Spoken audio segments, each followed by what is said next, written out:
3 months ago, we had the rare opportunity to take you behind the scenes and show you the COVID-19 floor of Conway Regional. At the time, 3 floors were dedicated to serving COVID patients. Their doors were closed at all times. Supplies were out in the hallway to avoid contamination. But what was most striking to us was the feeling of loneliness.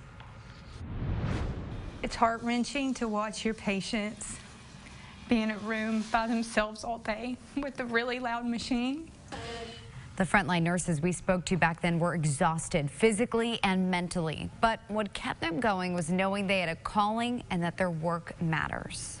We wanted to check back in with those frontline nurses to see how they're doing today. Cassandra Webb shows us what's changed at Conway Regional since the height of the pandemic. It was 3 months ago that I stood right here in full PPE about to go onto one of 3 COVID-19 floors at Conway Regional. I was about to walk through this door, absolutely terrified because the reality of the situation hit me.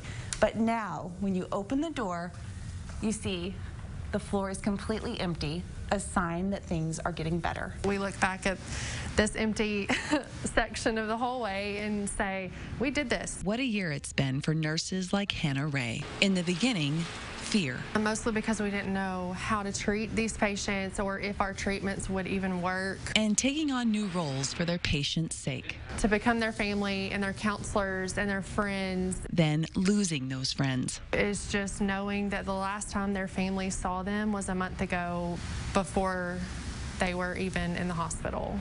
Or 3 weeks ago. It's just devastating. But pain often has a purpose. This has brought us tremendously closer. You grow an appreciation for what each member of this hospital does, no matter what their title is. There are 12 COVID beds at Conway Regional now instead of 43. So many at one point that they had to be in a different building. Today, we're able to take care of our patients within the walls of our hospital. So it's a dramatic difference from where we were back at the height of this. More visitors are allowed and 500 COVID patients have recovered. A great sign that we're making progress toward getting past this pandemic. And while this nurses' station is now empty, a dark shadow lingers. Because you know what's been behind those doors and you've seen it and you've experienced it. So I think that that hurt and that memory will always be there. Now, while COVID is still an ongoing problem, walking these halls again and knowing that there's no one behind these doors anymore, it's a relief and a testament to all the hard work done by our doctors and nurses.